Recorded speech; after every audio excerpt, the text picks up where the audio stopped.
नमस्ते साथियों, आप सभी का एक बार फिर से टेक्निकल गिरी बाबा यूट्यूब चैनल पर स्वागत है। मैं राजू कुमार गिरी आप सभी के साथ आज के इस वीडियो में हम बात करने वाले हैं इस श्रम कार्ड के बारे में। जैसा कि हम सभी जानते ही हैं कि इस श्रम कार्ड को श्रम एवं रोजगार मंत्रालय के अंतर्गत मोदी सरकार ने जारी किया। असंगठित क्षेत्र यानी कि अनऑर्गेनाइज सेक्टर के जितने भी श्रमिक मजदूर हैं, वे सभी लोग अपना ई श्रम कार्ड बनवा सकते हैं। हालांकि हाल ही में एक गुड न्यूज आई थी इस श्रम कार्ड को लेकर के कि इस श्रम कार्ड धारकों को यानी कि जो लोग अपना इस श्रम कार्ड बनवा लिए हैं, उनको 1000 रुपये मजदूरी भत्ता के स्वरूप मिलेगा। उस वीडियो में कुछ लोग कमेंट करके पूछ रहे थे कि इस श्रम कार्ड का पैसा बिहार में मिलेगा कि नहीं, झारखंड में मिलेगा कि नहीं, दिल्ली में मिलेगा कि नहीं। अलग अलग स्टेट से बहुत से लोग कमेंट करके पूछ रहे थे कि हम भी इस श्रम कार्ड अपना बनवा लिए हैं, हमको पैसा मिलेगा या नहीं। इस वीडियो में मैं आपको बताऊंगा कि कौन कौन से लोगों को पैसा मिलेगा, कैसे मिलेगा, कब तक मिलेगा, सभी बातें इस वीडियो में मैं आपको क्लियर करने वाला हूं। क्योंकि कुछ ही लोगों को, जो लोग ई श्रम कार्ड बनवा लिए हैं, उन सभी लोगों को पैसा नहीं मिलेगा। इसमें से कुछ ही लोगों को ई श्रम कार्ड का पैसा मिलेगा। तो कौन कौन से लोग को ई श्रम कार्ड का पैसा मिलेगा, इस वीडियो में मैं आपको बताऊंगा। और साथ ही साथ ये भी बताऊंगा कि अगर आप ई श्रम कार्ड बनवा लिए हैं या बनवाने की सोच रहे हैं, तो आपको एक बात का ध्यान रखना चाहिए। क्योंकि इस श्रम कार्ड से मजदूरी भत्ता के तहत आपको पैसा मिले या न मिले, लेकिन आपका पैसा आपके अकाउंट से कट भी सकता है। इसलिए इस वीडियो को आपको कंप्लीट देखना चाहिए। आपको कुछ बातों की सावधानियां रखनी होगी, जिससे आपने अगर इस श्रम कार्ड बनवा लिया तो आपके खाते से पैसा न कट जाए। इसके लिए आपको ध्यान देने की आवश्यकता है, तो आपको कुछ बातों पर ध्यान देना होगा। तो मैं इसको भी बताऊंगा कि आपको कौन कौन से बातों को ध्यान देना चाहिए अगर आपने इस श्रम कार्ड बनवा लिया है या बनवाने की सोच रहे हैं। तो चलिए वीडियो में आगे बढ़ने से पहले हमेशा की तरह एक छोटा सा रिक्वेस्ट है कि अगर आप मेरे चैनल पर पहली बार आए हैं तो नीचे लाल कलर के सब्सक्राइब बटन को दबा करके चैनल को सब्सक्राइब कर ले और साथ ही साथ वीडियो को लाइक जरूर कर दे। क्योंकि आपका एक लाइक वीडियो बनाने के लिए बहुत ही ज्यादा मोटिवेट करता है। मेरे फेसबुक पेज का, टेलीग्राम चैनल का लिंक आपको वीडियो के डिस्क्रिप्शन बॉक्स में मिल जाएगा, वहां से जाकर के उसको भी आप फॉलो कर ले। क्योंकि मैं वहां पर भी छोटा मोटा जानकारी देते रहता हूं। अगर आप मेरे वीडियो को फेसबुक पेज पर देख रहे हैं तो पेज को फॉलो करें। चलिए वीडियो को शुरू करते हैं।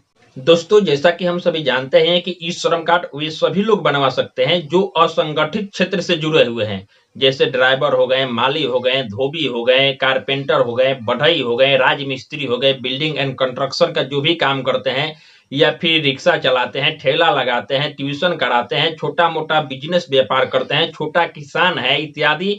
ये सभी लोग असंगठित क्षेत्र से जुड़े हुए होते हैं। यानी कि ये लोग ईपीएफ का सदस्य नहीं है, ईएसआई का सदस्य नहीं है, इनकम टैक्स पे ही नहीं है। ये सभी लोग अपना ई श्रम कार्ड बनवा सकते हैं। इस श्रम कार्ड को बनवाने पर 2 लाख रुपए का एक्सीडेंटियल बीमा कवर किया जाता है। यानी कि आप अपना ई श्रम कार्ड बनवा लिए, भगवान न करे कभी आपका एक्सीडेंट हो जाता है, तो इस पर 2 लाख रुपए का कवर आपके ई श्रम कार्ड में जिसका भी नॉमिनी में नाम है, उनको 2 लाख रुपए का कवर किया जाता है।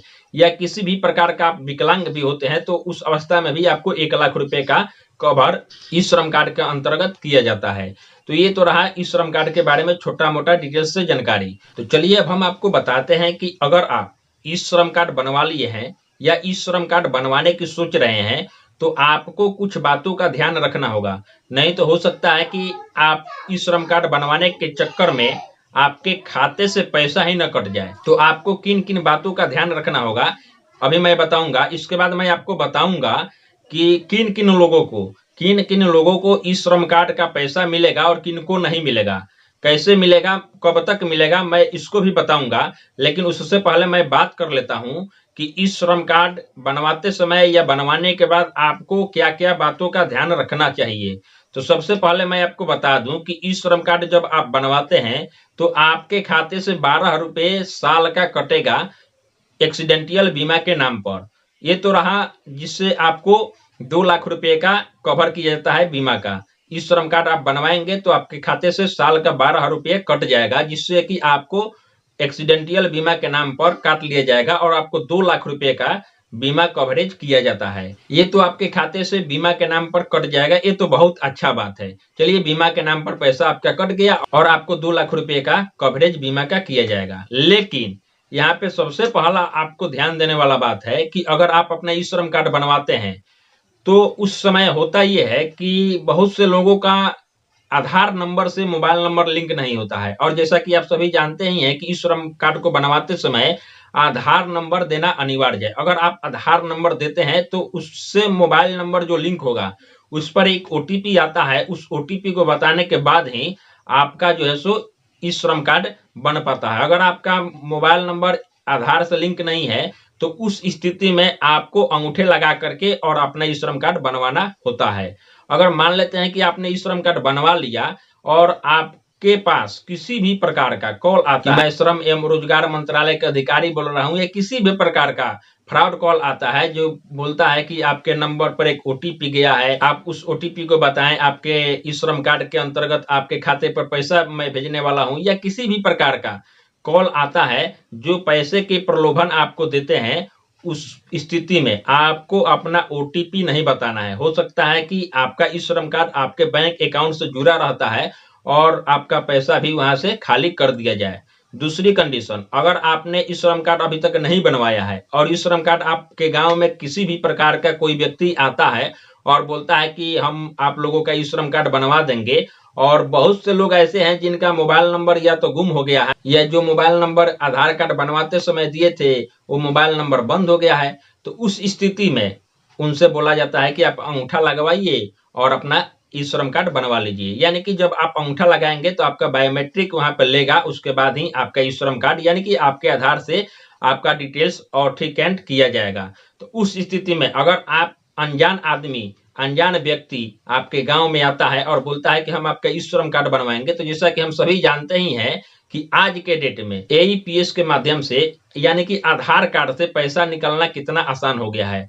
तो हो सकता है कि कोई फ्रॉड हो और आपके खाते से पैसा भी निकाल ले, तो ऐसा भी हो सकता है। इस पर भी आपको ध्यान देने की बात है कि आपके गांव में या आप कहीं भी जाते हैं तो जब तक आप उस आदमी को पहचान न ले, आइडेंटिफाई न कर ले, तब तक आपको अपना अंगूठा नहीं लगाना है ई श्रम कार्ड बनवाने के लिए। दो बातों को आपको सख्त ध्यान देना होगा, यानी कि आपके मोबाइल पर किसी भी प्रकार का कॉल आता है कि आपके ई श्रम कार्ड पर हम अधिकारी बोल रहे हैं और पैसा हम डालने वाले हैं, आपके नंबर पर जो ओटीपी गया है उस ओटीपी को आप बताएं, तो आपको ओटीपी को नहीं बताना है। दूसरी बात कि आप किसी भी अनजान व्यक्ति के यहाँ जाकर के अपना ई श्रम कार्ड न बनवाएं और अपना अंगूठा न लगवाएं, क्योंकि एईपीएस के माध्यम से आपका पैसा आपके खाते से डेबिट कर लिया जाएगा और आपका खाता खाली भी हो सकता है। तो ये दो बातों को आपको ध्यान देना होगा ई श्रम कार्ड बनवाते समय या ई श्रम कार्ड बनवाने के बाद भी। अब हम आपको बता देते हैं कि किन लोगों को ई श्रम कार्ड का पैसा मिलेगा और किन लोगों को नहीं मिलेगा। तो मैं आपको बता दूं कि ई श्रम कार्ड का पैसा फिलहाल अभी यूपी सरकार के मुख्यमंत्री योगी आदित्यनाथ ने ही भरण पोषण भत्ता योजना के अंतर्गत 1000 रुपये दिए हैं। यानी कि योगी आदित्यनाथ इलेक्शन को ध्यान में रखते हुए बोले थे कि दिसंबर से लेकर के मार्च तक यानी कि 4 महीने 500 रुपये करके जितने भी ई श्रम कार्ड धारी हैं उनको दिया जाएगा। लेकिन उसमें भी एक बात ये आ गया कि 31 दिसंबर से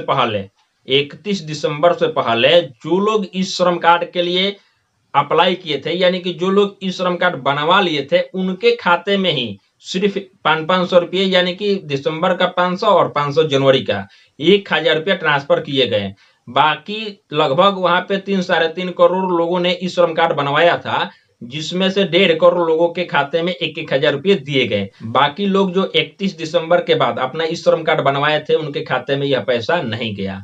और मैं आपको बता दूं कि अगर आप उत्तर प्रदेश से अदर स्टेट से बिलोंग करते हैं, जैसे कि आप बिहार से हो गए, छत्तीसगढ़ से हो गए, झारखंड से हो गए, दिल्ली से हो गए, मध्य प्रदेश से हो गए, हरियाणा, पंजाब, जिस भी स्टेट से आप बिलोंग करते हैं, अभी आपको किसी भी स्टेट में पैसा ई श्रम कार्ड का नहीं मिल रहा है। हाँ, आने वाला भविष्य में पैसा मिल जाए वो अलग की बात है। मैं आपको बता दूं कि जब जब जिस स्टेट में इलेक्शन होगा उस स्टेट में हो सकता है कि इस श्रम कार्ड के माध्यम से पैसा दिया जाए, लेकिन अभी फिलहाल किसी भी स्टेट में इस श्रम कार्ड का पैसा नहीं मिल रहा है। केवल और केवल उत्तर प्रदेश में ही इस श्रम कार्ड का पैसा आया हुआ है, वो भी 31 दिसंबर से पहले जो लोगों ने अपना ई श्रम कार्ड बनवाया था उनके ही अकाउंट में 1000 रुपये ट्रांसफर किए गए हैं। अभी बिहार, झारखंड, छत्तीसगढ़, मध्य प्रदेश, हरियाणा किसी भी स्टेट में ई श्रम कार्ड का पैसा नहीं आ रहा है और अभी आने की भी संभावना नहीं है। जब उस स्टेट की सरकार अनाउंस करेगी या सेंट्रल सरकार किसी आपदा को लेकर के, हो सकता है कि कोरोना का लॉकडाउन हो जाए या किसी भी प्रकार का आपदा आ जाए, उस स्थिति में इस श्रम कार्ड धारकों के खाता में पैसा दे सकती है। लेकिन अभी इस श्रम कार्ड बनवाते समय सरकार ने ये गाइडलाइन नहीं दिया है कि इस श्रम कार्ड धारियों को पैसा दिया जाएगा। केवल ये बताया गया है कि आप असंगठित क्षेत्र से बिलोंग करते हैं तो आप अपना इस श्रम कार्ड बनवा लें, ताकि आप दूसरे भी स्टेट में जाकर के काम करें तो आपको किसी भी प्रकार का दिक्कत नहीं हो। इतना ही केवल बताया गया है। और बताया गया है कि आप इनकम टैक्स पे, ये सब बताया गया है, लेकिन ऐसा नहीं बताया गया है कि आपके खाते में ई श्रम कार्ड बनवाने के बाद पैसा आएगा। तो ये रहा ई श्रम कार्ड को लेकर के जो अफवाहें चल रही है कि हर स्टेट में पैसा आ रहा है, ऐसा कुछ भी नहीं है। केवल उत्तर प्रदेश में पैसा आ रही है और उत्तर प्रदेश में ही पैसा आया था। मैं आपको बता दूं, जैसा कि आप सभी जानते ही हैं कि उत्तर प्रदेश में चुनाव भी होने वाला है, तो हो सकता है कि चुनावी लॉलीपॉप दिखा करके और इस प्रकार से किया गया हो कि भरण पोषण योजना के अंतर्गत पैसा दे दिया जाए। तो आज के वीडियो में ये रहा एक छोटा सा जानकारी। आशा करता हूं कि यह वीडियो आप लोगों को पसंद आई होगी। वीडियो कैसी लगी कमेंट करके जरूर बताएं, और आपके मन में किसी भी प्रकार का सवाल हो तो आप कमेंट सेक्शन में हमसे पूछ सकते हैं, मैं बताने की कोशिश करूंगा। चलिए मिलते हैं एक नए वीडियो के साथ, तब तक के लिए आप सभी का वीडियो देखने के लिए बहुत बहुत धन्यवाद।